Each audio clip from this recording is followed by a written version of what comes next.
Matapos kupkupin ng lokal na pamahalaan ng Rosario, Cavite ang ilang mga evacuees mula sa Eastern Visayas, pilit namang bumabangon ng mga ito upang makapagsimula muli.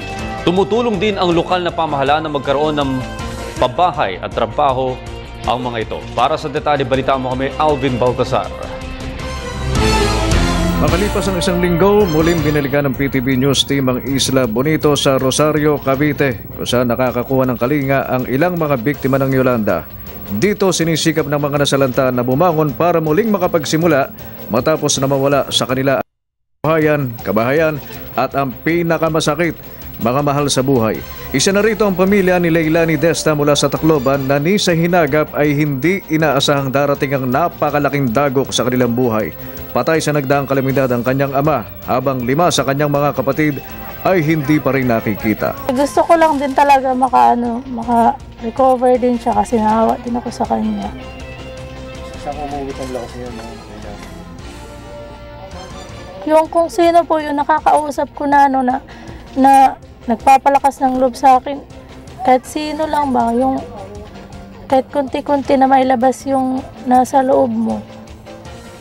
Ang pamilya naman ni Jenny, nais ng talikuran ng Tacloban na therapy ng bagong buhay dito sa Rosario sa gitna ng inaasahang trabahong ibibigay sa kanila ng pamahalaang bayan.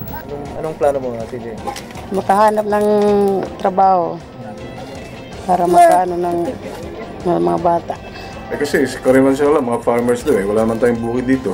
So, either sa mangingisda sila o mag-drive sila, wala sila masyado alam, para may pangkabuhayan sila habang sila nandito sa Rosario. Kung gusto dito na talaga, pwede permanent na sila dito. Sa ngayon ay may mga dumarating pa ring mga biktima ng kalamidad patuloy at dumaraan sa kaukulang proseso.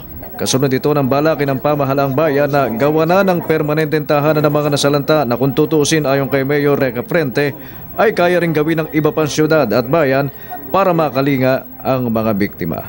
At sana nga yung ibang mga bayan dyan, kung meron konting resources, huwag yung magpapadala tayo ng konting relief. Ilang araw lang tatagal yun. Tapos gutom na naman ang mga tao. Dito na. Kung may pumunta dyan sa lugar mo, gumawa ka ng paraan para sa gayon, matulungan natin sila magkaroon ng panibagong buhay, panibagong pag-asa dito sa Metro Manila. Para sa Telebisyon ng Bayan, Alvin Baltasar.